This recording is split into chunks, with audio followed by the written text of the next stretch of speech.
Okay, Tom West, what am I wearing? What am I wearing? It's the next evolution in safety technology. Okay, so there's this picture that you gave me, and this guy is just working his normal day, and he's just like wearing this.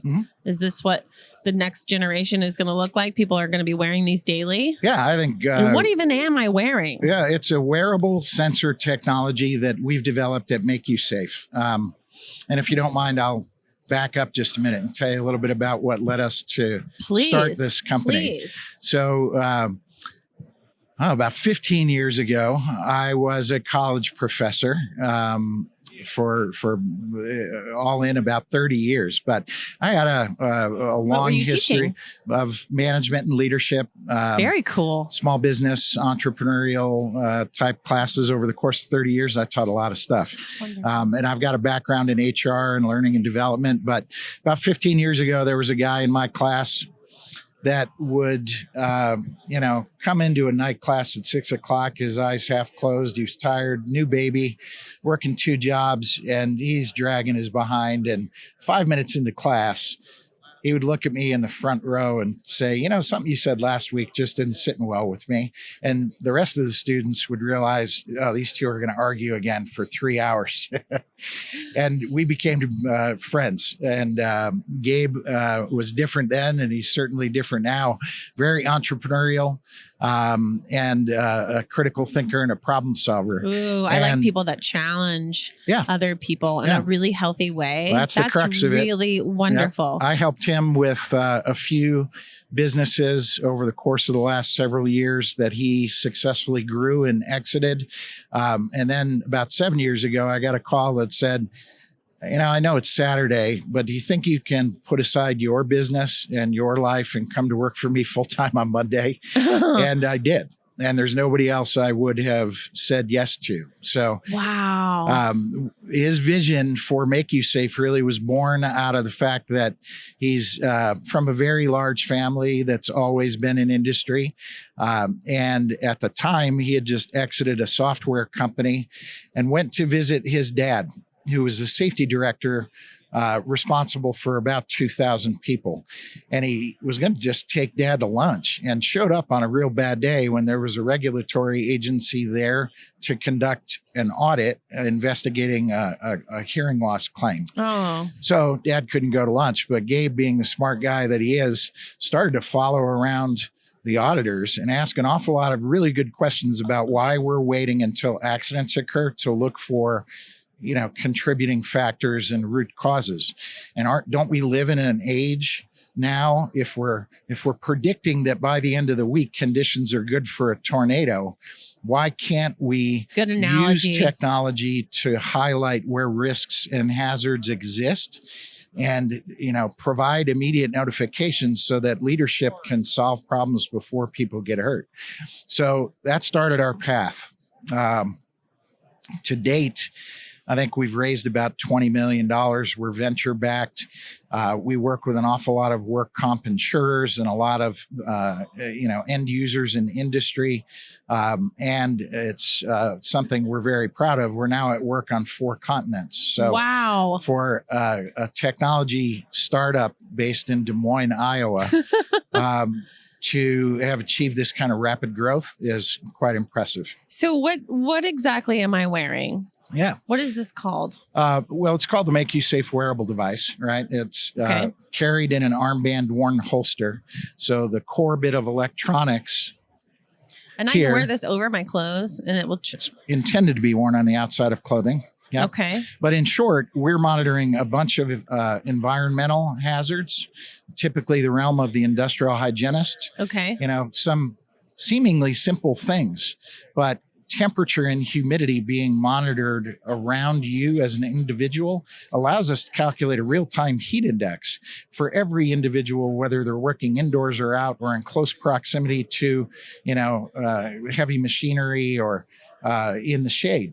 So there's no more one-size-fits-all prescriptive approach. Okay. An awful lot of air quality monitoring. We're a full noise dosimeter within 18 inches of the head. So we're monitoring sound levels in 7 different octaves and calculating a time-weighted average of sound exposure for each individual worker. So are these all the data points that you're those are all the sensors on board in that model. Wow. That's why I thought that might be useful. And we haven't even scratched the surface yet. If we combine now all of those this thing is getting ambient light.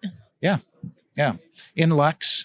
Yesterday I was spatial awareness. Yeah, we'll get to that one too. But in addition to all of that environmental data, which provides context for how work is done, we're also monitoring a lot of movement and motion and ergonomic risk. So everything from slip, trip, fall identification to twisting and turning and pushing and pulling and strain, MSD prevention, really ultimately the overall physicality of what it looks like to accomplish work. And there's no other wearable technology that combines both of those. Some do one or the other. We identify the location of where things are occurring. And lastly, maybe my favorite thing, not nearly as flashy, but I think it's certainly very, very important, the ability for any worker to push a button and activate voice reporting from their perspective. So near misses and good catches and observations from the frontline worker. Wow, yeah. And an organization that is interested in more insight into the reality of how work gets done, rather than what work looks like on a perfect world. If they've got the ability to just positively reinforce that behavior. Thanks so much for telling me something you thought was important. Here's what we're doing about it. Right. Then tomorrow you're going to get 3 times as many. So, I just spoke here at the conference and, do this exercise in my presentation. How many of you believe near misses are important? And every hand in the room goes up. How many of you have a structured near miss reporting program? About half the hands go down. How many of you left get as many near misses as you'd like? And more hands go down. How many of you get, more than 20 a month? And pretty much all the hands in the room go down. So we're not, learning about the things that may be the holy grail of keeping people safe. And those voice reports make sure that somebody doesn't have to stop their work, or remember to tell someone at the end of the day, or go fill out some paperwork for something that didn't really happen. Right. Instead, they're focused on being productive. And all of that sensor data, which isn't about the person at all, but about experiences and exposures, can really be very robust and rich for organizations, frontline safety leaders, and even for corporate, hygienists and ergonomists. And so that's what we do. And so what are the frontline workers saying? Because I can imagine if I was a frontline worker and you asked me to wear this, I would feel like a teenager that you're trying to track my phone and see where I'm at, and you're gonna shake your finger at me. Yep. How do you combat that? That's very real, and we have to address that every day. I think there are data concerns. There's immediate perception of Big Brother, and the reality is it doesn't necessarily have to be that way. I agree. So yes. Philosophically, we made decisions long ago that we were not going to use sensors to look at the individual worker at all. Okay. There's nothing looking at you as a person, nothing personal, no biometrics, no PII. Do they know that this one is on me though? Yeah, they can. Okay. The organization wants to know about problems and wants to know about what you're experiencing. So being able to communicate that is something that we as a company help with, but the organization's got to help communicate that too. We're here to help you. Right. It's like, this is about being helpful. And it's about kind of creating that message around that to people, because they can so balk at everything. Nothing personal. That's, a big differentiator. We've also chosen to not constantly buzz people in an attempt to get them to change their behavior, right? That's just annoying. Nobody wants to wear that. It could be a distraction. It could create more of a hazard. We learned early on. Yes. And instead, we're passively gathering data that leadership teams want to be able to use to inform better decision-making based on data evidence.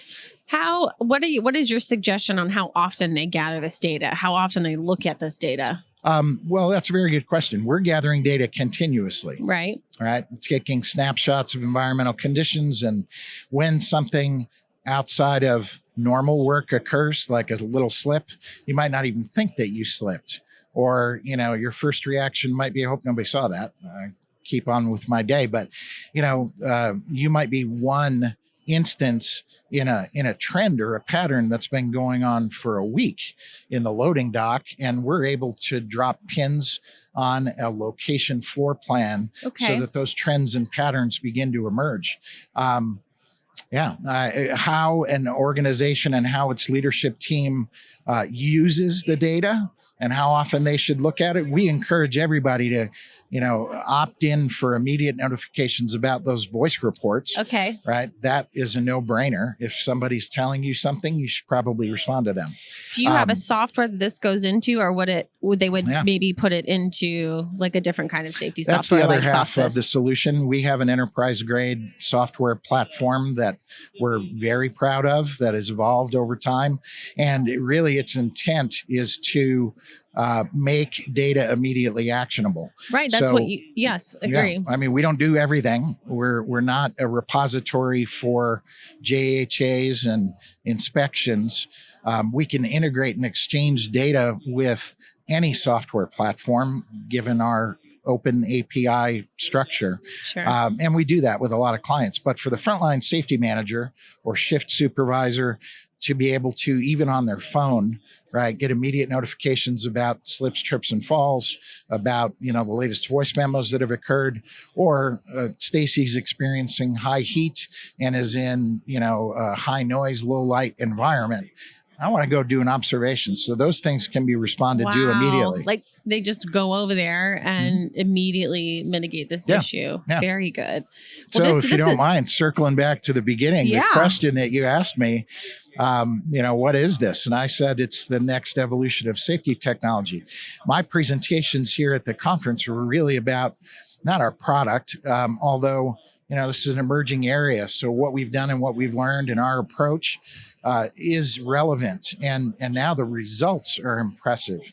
But I think this will become ubiquitous. Right.